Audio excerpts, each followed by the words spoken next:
Kuria Kimani is the Member of Parliament for Molo constituency and Chairman of the Finance and Planning Committee of the National Assembly. Good morning, sir.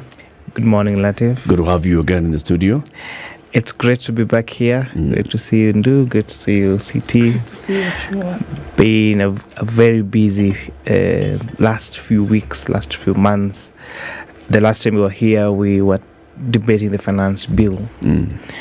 And it's now an act, although unfortunately we suffered a small setback that I am confident will soon be a thing of the past about the conservatory orders that have been granted by the court after an application by our good friend Senator Okiya Mutata. Yeah, you know, I was joking with him the other day, and I think I was telling him he should withdraw he should refund the salaries he is paid as a senator, because he's more of an activist in the courtroom than he is a senator and a lawmaker of this Republic of Kenya. I think he is more fitted to work within the judiciary and not as a senator.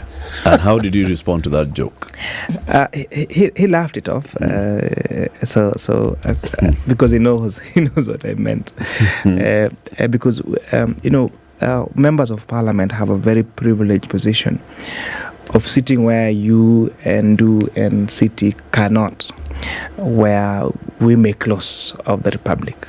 And so I think it's very important that every legislator use that platform to make the laws and to make their contribution, and not abscond your duty and run to the courts or run to the streets to picket. And you're a member of parliament, and when the decision was being made, when the votes were being taken, you were either conveniently out of the country or conveniently out of the chambers, or not even bother to understand the process that was happening. So it's a really sad. Or you were a senator and you didn't have an opportunity to debate or vote on the said bill.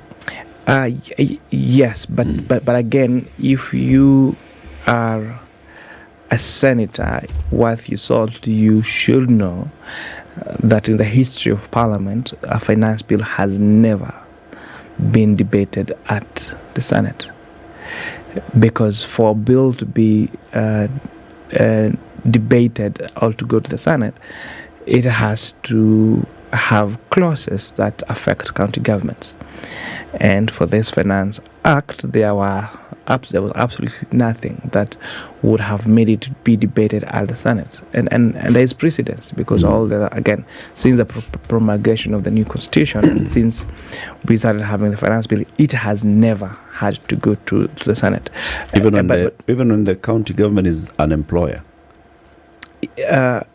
Who collects revenues? If you look at it, some of the measures there compel it, a county government as an employer. Article, I think it's Article 119 of the Constitution gives powers to the National Assembly to legislate on all matters, taxes. And if you use that logic, then the Income Tax Act, that deducts payee, then the county governments pay payee. Yeah. The county governments deduct VAT. So do all the laws relating to VAT and income tax go to the Senate? Because county governments are agents of collecting payee and income tax? But the answer is absolutely not. And consider for a moment, Mheshimiwa, if your honorable colleague had not raised this issue, this very worthwhile discussion we're having here would not take place, because every time there's something that goes against the normal grain, what we then have is a robust conversation on it, and we get to be informed, like the very things you're saying here. See, you are quoting statutes, you are explaining to us where this whole conversation is anchored. In the absence of that difference, you would not be explaining it. I don't think so, City, because if you remember the last, long before this bill became really this publicized, I remember I was in this show and we started breaking what the finance bill is, what it needs to do. I think there has been a robust conversation, and I think we have not had a piece of legislation that has been debated nationally as widely as the Finance Is that not a good thing? I'm not complaining. It's a good thing. We are much more informed. It is just that what is sad is people that have the facts keep misrepresenting them deliberately. And for example, when His Excellency the President ascended the finance bill into law, he signed 2 other bills. He signed the Division of Revenue Bill. It's now Division of Revenue Act. And he signed the Appropriations Bill, which is now the Appropriations Act. Interestingly, we are conveniently not talking about those 2 other pieces of law, that the 3 of them are like conjoined twins. The Division of Revenue Act is the one that defines or puts says what the sharing formula is, the revenue sharing formula is between the national government and the county government. Yep. The Appropriations Act is now the act that puts money into programs, whether it is road, whether it is health, whether it is education, whether it's agriculture. It is actually the one that says there is a line here called roads that specifies it's road A, B, C, D. There is these water programs A, B, C, D. And all of them have a bearing to the Finance Act. Because the money that you're going to share between national government and county government in the Division of Revenue Act, the amount of money we're going to spend in programs, whether it is roads, health, that has both been approved by both by the Appropriations Act is a bill of the National Assembly. So it has been brought to the National Assembly. The Division of Revenue Bill now Act is a joint bill that has been passed by both the National Assembly and the Senate. So interestingly, there is no contestation about we are spending this money. Actually, but where it is coming from is actually that is where the issue is. That's where the issue is, Mheshimiwa, because remember, yes, it went through, but what it required was a majority. It doesn't mean that everybody assented to it. There are people who probably had a difference of opinion. And that difference of opinion is what we are now seeing playing out in the public gallery. Interestingly, CT, is that the hypocrisy of we participated in this budget. It's like at home. You agree that we are going to live in an apartment where we are going to pay 30,000 shillings. And you're going to take our kids to school X, that we're going to pay X amount of money. And these are going to be the meals, to draw up a budget at home of 100,000 shillings. And you both agree. Okay? Then we say, fine, where are we going to get this 100,000 shillings? Then we say, now you have to give in 2 more hours at work. Yep. Because we need additional revenue for us to support this family budget. Yep. We agree, you as a kids, you're not going to when you come up from school, you have to help at the shop because now we need this additional revenue. And then we all agree, because remember, we are financing 100,000 shillings budget every month. Yep. But once we agree all that, you say, no, I don't think I want to put in 2 more hours at work. And yet you participated in agreeing that we move to this apartment that we're paying X, and taking the kids to this school that we're paying X school fees. I hear what you're saying, but if we look at what really is the situation in Kenya, the people that are being asked to put in a little bit of extra were not at this table to have this conversation, and they didn't say, yes, we will give you 2 of our hours after school to contribute to this conversation. And I think that's where it all came from, that you didn't consult the people that you're asking for 2 extra hours. You kind of put their 2 extra hours down on the budget, and then when that is going through is when you come and tell them, oh, by the way, folks, you're giving 2 hours of your time afterwards. I think that's where the problem was, otherwise known as the grander term of public participation. I want to look at it a little differently, and let's first of all handle the legislatures that were part of the process. There are 2 ways. So you're part of the process that approves budget X that has these roads in your constituency, that has these houses are being built in your constituency, that has all these programs that you sit in a departmental committee that you approved. Yeah. Okay? Then once you approve these expenditures, and I'm talking about, first of all, leaders, the leadership, then you say, fine, this is how then this is going to be financed. But then once now you get to the financing part, that's where now you say, let us go to the streets. You know, how absurd can that get? You know, I wouldn't understand on the issue of now the public, okay? Because you're saying for sure that we are going to have the employees and the employers contribute 1.5% and 1.5%. There are all these measures that are put in. So I would really understand if it is the one making the contribution that was not, even if there was public participation, was not necessarily voting, was not necessarily at the decision-making table. I would understand that. But now, explain to me how you, who was part of the entire process, budget-making process, Get out of parliament and I could pull report, you know, because the budget-making process, if I finish this point, Latif, the budget-making process is done by departmental committees of the National Assembly. Yes. So the Departmental Committee of Agriculture approved the budget on agriculture. The Committee on Health, the committee on the budget committee actually, which is the largest committee, compromising and all these committees compromise members from both Kenya Kwanza and from the opposition. Absolutely. I can tell you for a fact they all signed the adoption report of the budget of those particular committees. Don't be fooled. There was no objection in any of the committee reports. There was no any objection, in terms of expenditures. Yes, including the finance, and again, including the finance committee. Let's come to the finance committee. How many members are in your committee in 15. total? How many of those 15 members are in the Azimio coalition or the minority? 7. So 7 of your members are minority members. Yes. How many voted no to None. the measures? None. How many voted yes? Unanimous. It was all the 15 members. So equally the 7 members from Azimio actually voted yes to the finance report. So all the members of the Azimio coalition in your finance committee voted yes to the finance committee's report. Yes. Which is what ended up with just minor amendments becoming the Finance Act. Yes. So the finance, so we got the finance bill. Okay.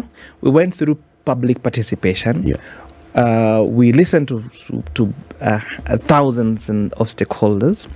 We came up with amendments. We amended, I think it is, if I remember correctly, we amended 87 clauses in the bill. The amended finance bill, which was ascended to by the president, was approved by both sides of the political divide at the Finance and National Planning Committee. And it was not just unanimous, everybody. They signed the adoption report. They got sitting allowances for... They all signed. They all signed for Who the were the report. members of the minority in your committee? It's public. That is public. You want me to look I do not want I can get the names, or you can give me the names. Let us not go to the names. The chairman is Kuria Kimani. Who is the vice chairman? The membership, if you just check on our website, you find the membership. Like, You know why I wouldn't go to the I don't want the discussion. Character. No. I do not want to go to It's that not about conversation. character, it's about but I want us to see this view and this perspective. Let's even talk about the Finance and National Planning Committee, which I assure you was approved unanimously. Let's talk about the budget. The approvals. We talk about the budget. Let's talk about the approvals of the clauses at the floor of the House. Okay. Because what our Azimio brothers and sisters are telling us, that we must suspend, the Finance Act in totality. The voting that was done on the clauses, what are the clauses that they asked for division? Asking for division is they opposed, and then they felt that they didn't have the numbers, and then they stood at the forced a division. What now we had now to vote yes or no individually. Were only 3 clauses out of 87 different clauses. So out of the 87 clauses, The contentious ones were three. They asked for division on deletion of, I think it's close to 29, that is taking VAT on fuel from 8% to 16%. That one. They asked for division on the clause that was reducing the housing levy from 3% to 1.5% employer and 1.5% employee. They asked for division for the amendment of the Income Tax Act that was introducing 2 new tax bands for because before the Finance Act of 2022, those earning more than 500,000 shillings were the only ones who were paying 30%. There was no any other band. So the committee amended that and introduced 2 more bands, between 500,000 shillings and 800,000 shillings at 32.5%, and anyone earning more than 800,000 shillings, they pay 35%. Yeah. So those are the only clauses that members from Azimio actually wrote to the Speaker, bringing amendments. Yeah. And asking for a division. Only those 3. Okay. Out of 87 clauses, what are these other 87 clauses about? One, for the very first time, we took maize flour, wheat flour, cassava flour from from tax exempt status to zero rating status. So it means that now maize flour, cassava flour, and wheat flour is zero rated, which means you're removing taxes on maize flour and wheat flour. How is that bad? We have reduced excess duty on internet on internet expenses, on telephone expenses from I think it's 15% to 10%. I'll confirm the percentage, but at least it is a reduction. We are reducing rental income tax from 10% to 7.5%. We have introduced zero rating of local manufacturing of fertilizer, which means that the fertilizer that we're now availing to farmers and next season is going to be much cheaper because we have reduced taxes on manufacturing of fertilizer. We have introduced what's called insurance relief for post-medical insurance contribution. We have realized that when people when people retire, and throughout your working life, you had this medical cover that usually a contribution of either employee or employer or just a contribution of employer. Once you go on retirement, most people, and so at retirement, you are at advanced age, that is when you're more prone to diseases. So they're not able to afford medical insurance. So we have introduced a tax and insurance relief for post-retirement medical insurance. Okay. How is that wrong? Let me go on. Let me pause you. On UHC. On UHC. Let me pause you there because we'll not go into the other 83. Yeah, those 3. Do you agree that even in the public, even when you're engaging the public, those 3 were the most contentious issues? From the feedback that you got from the public, those 3 issues: the housing fund, which now is a housing tax, VAT on fuel, and the third one is income tax. Yeah, the income tax. Okay, fine. Of course, from the feedback that you got in your public participation, the income tax. Of course, nobody ordinarily wants to pay more. I, for example, my pay slip for June is worse than my disposable income for the month of July, is much less than my disposable income or my take home in the month of June. That is a fact. Am I happy about it? The answer is no. I'm not ordinarily happy that I am getting to pay more taxes. McHugh even removal of the capping for housing, because remember, the bill had a cap of up maximum of 2,000 shillings. Now, with the removal of the cap, I'm going to pay more because I would have paid up to 2,000. Now I think my housing levy deduction for this month will be around 15,000 shillings. But let's look at it. It's not just about how that affects me as Kuria, Kimani, as an individual. It's about, was it fair? My question is that, yes, I'm getting. Do you that. agree or don't you agree that those 3, I'm getting even with the public participation, emerged as the thorny issues. I agree. It's not the merits or demerits of it. It's just whether the these three are thorny most issues or not. the three most debated, the three most contentious, the three most discussed clauses in the whole. In fact, I was saying we reduce the housing, the finance bill to a housing bill. Yeah. Because everyone was talking about housing. Even those that I was in a political, I was at an event at the Catholic Church in Busia the other Sunday, and everyone was talking about housing levy, and I'm like, out of the population in that church, the people that are actually contributing to the housing levy were the only ones who were opposing the members of parliament, because this rural constituency, this rural local church, none of them is a salaried employee. Okay. So it's actually true. And that is why you'll find this is the most debated, because the people that have the platform like this to discuss it are the ones who are paying more. Okay. And of course, they don't want to pay more. Ordinarily, they wouldn't want to pay more. And you find that because even now the people speaking about it in the village, you have farmers in the village telling me about, like someone telling me, I was in a village in Kenya, they're telling me, this, your finance bill has too many taxes, iyo mambo ya manyumba. And I'm asking them, okay, which one of you is going to pay? And then there was nobody. Then like, kwani sisi wote tunakatwa mambo ya manyumba na tuko na manyumba huku ushago? I'm like, no, it is not you who are going to pay. It is those that are salary.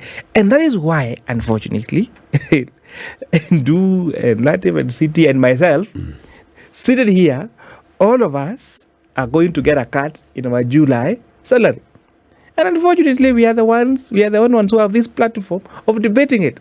That's why when I tell you about fertilizer, when I tell you what you've done about local manufacturing of medicine, when I tell you about those internet rates, those the excess duty on transfer of mobile funding, when you talk about, imagine that we have, for some reason, we have always had, I think it's a 35% excise duty on electric motorcycles. And ordinarily, excise duty in the strict definition of excise duty is supposed to be a sin tax. It's a sin tax. So, what was sinful in buying an electric motorcycle? This act removes excise duty on electronic motorcycles. But of course, because the sector that will be affected by the removal of this tax will not be able to come and have a robust conversation in English and quoting statutes, then nobody's talking about it. Kuria Kimani, MP for Molo constituency and chairman of the Finance and Planning Committee of the National Assembly, is our guest this morning. We will move the conversation after the break into, yes, the Azimio legislators have rallied together and they've called for maandamano because of this. We also still have a conversation around the Finance Act and whether it should be implemented and what this government is doing. So we want to hear what your meeting with the president on Saturday discussed. Okay. What the strategy is. Kuria, about housing, there is the platform called Bomayangu, right? Mm-hmm. And Bomayangu is now the government affordable housing platform, which allows people then to be able to select a house and to own a house. And all they say is to register for Bomayangu is dial *832#, and then you walk through the process. City did that yesterday, went through the process, and is already started to say the next thing that City was supposed to do is identify from the projects that are listed, where would you like to own your home? Then after that, when you get to 12.5% of the property of a house, then you qualify to start earning. Mm-hmm. It's a fully automated platform. That means that for four of us, we are on Bomayangu, we've selected in the same project, algorithm will select the person who gets the house, if it's only one house available. Okay, if it's 4 houses available, then algorithm, of course, gives us 4 the houses. Amazing. I can see now I have more supporters of the Finance Act now that we are all users of Bomayango, and that just to give perspective, Yes. what this has done. I was speaking with a friend yesterday. She was able to get a mortgage for an apartment in Kileleshwa along Othaya Road, and a 2-bedroom. She is now going, I think, for 5.76 million shillings. And I remember when I got my mortgage for last Parliament, and I actually thought of getting an apartment along that place. They were going for 13, 14, 15 million shillings.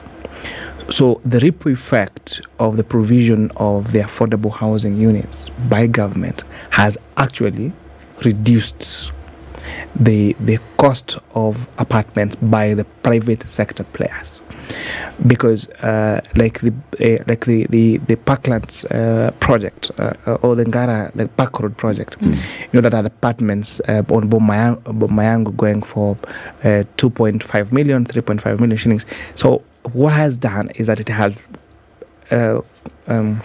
significantly reduced the cost of other private house providers that are located in the same area. How has it done in that exactly? If someone is selling a house there at 2.5 million, and you build apartments to sell 2 blocks away, and you sell them at 10 million shillings, nobody's going to buy. Because even when that is a market price, they are going to say but this one. But that is. But Mheshimiwa Kimani, you know very well that for that to happen that drastically, from 13 million shillings to 5 million shillings along Kileleshwa, you need to have very many other affordable housing units that are competing with that market. Now, to say that it is because of affordable housing that the prices along Othaya Road have dropped, I think that is stretching it a bit. It could be other reasons. One of them, maybe the size of the house, whatever other reasons. But it's because there is a house in Park Road. You know what is happening. For a very long time, most Kenyans gave up a dream of owning a house in the city. That is a fact, because the prices were crazy, and the only ones. The prices are still crazy. Yeah, but actually, the prices have gone down. If you even check all the surveys that have been done by even Knight and Frank. Knight Frank is actually shows us because I think that's my theory. That one of the reasons is I have. Let me give you an example. One of my staff, called Masharia, he works for my Elbagon office. Was telling me how they want to relocate to Nairobi with his wife, and he wanted to buy an apartment, and he went to that Bomayango and then said, now I saw something, I think for 2 million, and I think I can gradually pay and get that house for 2 million shillings. Then when he was searching for it, he saw others, not necessarily in Bomayango, that actually cost that much. Ordinarily, this young man would have never thought that he could afford a house in Nairobi, and that is a fact.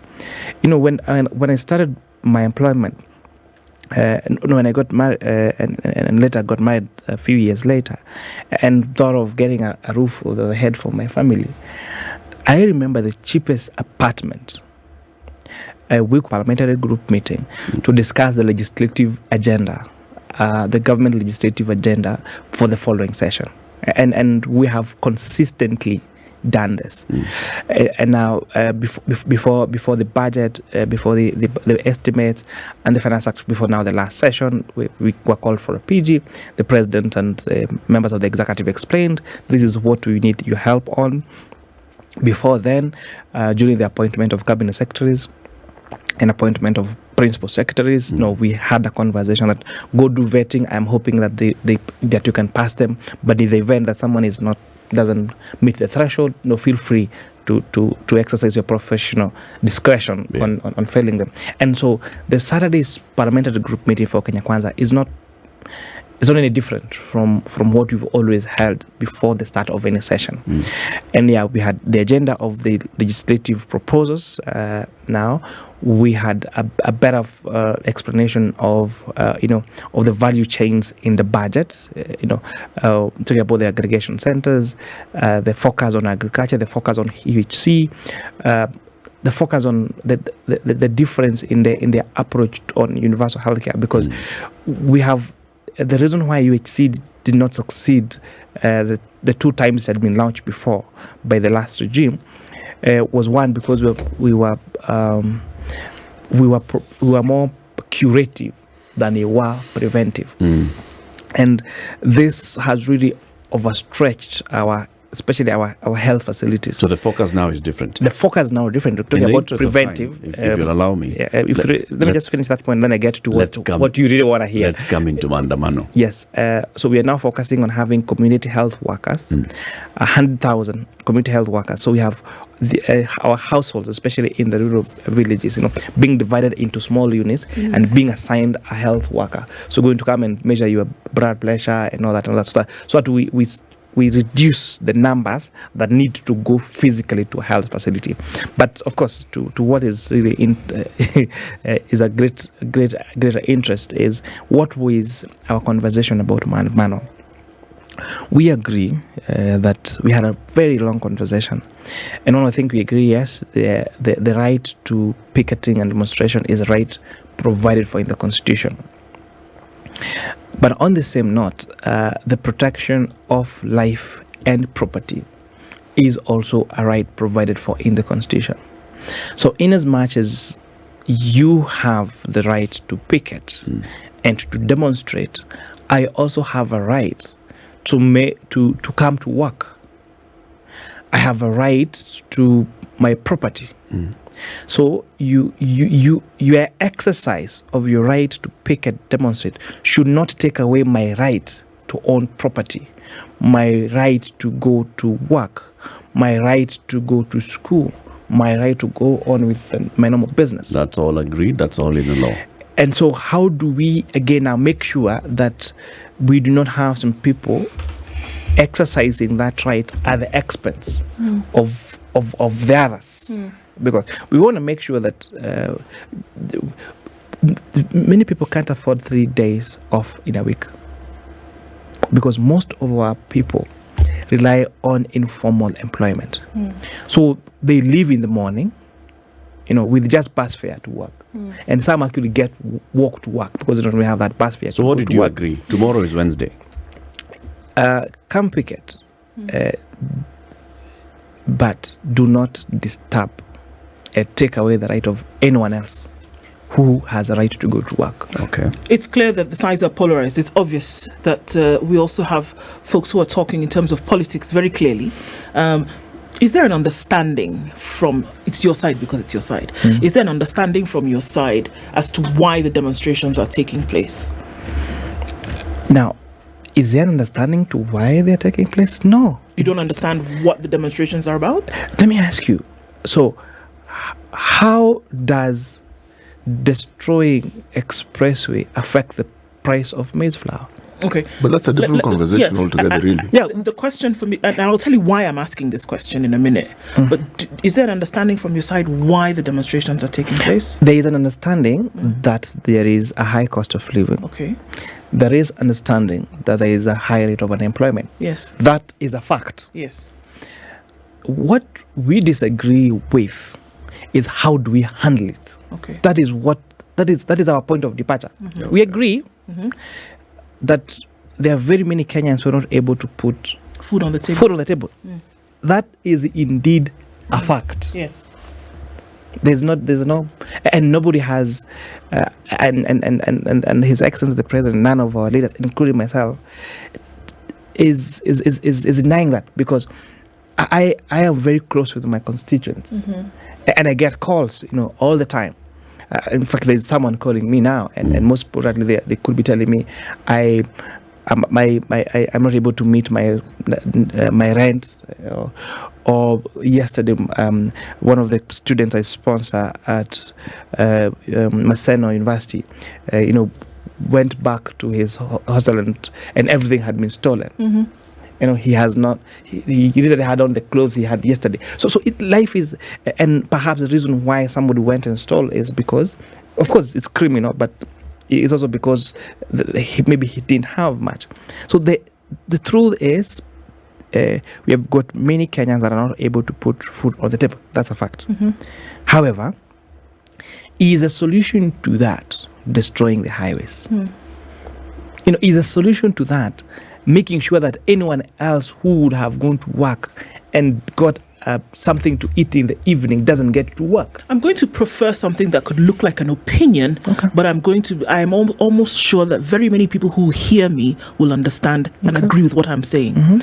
The people who are feeling the thing that you've just described and the people who would come out to demonstrate are not the ones who destroyed the expressway, are not. So who are the ones who destroy the expressway? The people who go home every day, who are frustrated to the point whereby they are not sure where next meal will come from, are not the ones who are ripping apart the expressway.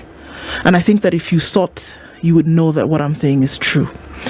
And that Kenyans who are caught in the balance of this politics that we're seeing from two sides, and that the Kenyans who need everybody to have an honest conversation about what is actually going on, and not these barbs that we've been seeing being thrown over the last few days.